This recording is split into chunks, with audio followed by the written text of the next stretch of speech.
السلام علیکم ورحمۃ اللہ وبرکاتہ۔ شہر نبی اپنے دامن میں کئی راز سموئے ہوئے ہے۔ ان رازوں میں سے ہم کچھ رازوں کا تذکرہ کریں گے۔ یاد رہے کہ مدینے کے راز دو اقسام کے ہیں، ایک بند راز اور دوسرے کھلے راز۔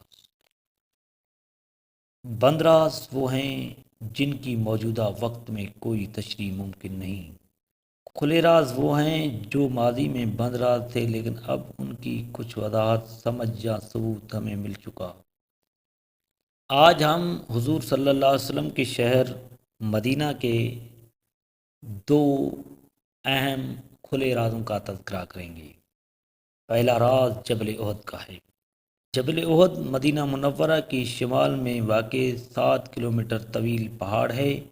یہ 1077 میٹر یعنی 3533 فٹ بلند ہے۔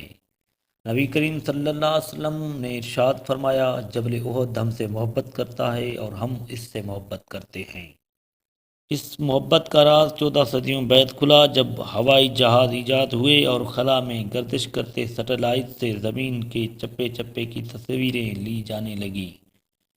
جب بلندی سے جبل احد کی تصاویر اتاری گئیں تو معلوم ہوا کہ اس مبارک پہاڑ کے نشیب و فراز کی ترتیب ایسی ہے کہ بلندی سے دیکھنے پر لفظ محمد نظر آتا ہے۔ دوسرا راز جبل عید کا ہے۔ ہجرت کے بعد نبی کریم صلی اللہ علیہ وسلم مدینہ میں قیام پذیر ہوئے اور مدینہ کو حرم قرار دیا۔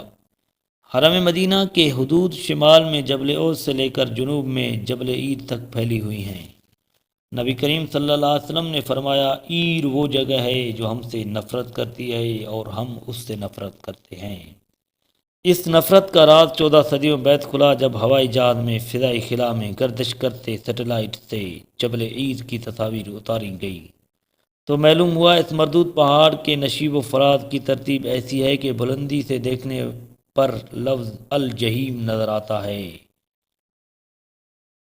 الجحیم عربی کا لفظ ہے جس کا معنی اردو میں جہنم اور انگریزی میں ہیل بنتا ہے۔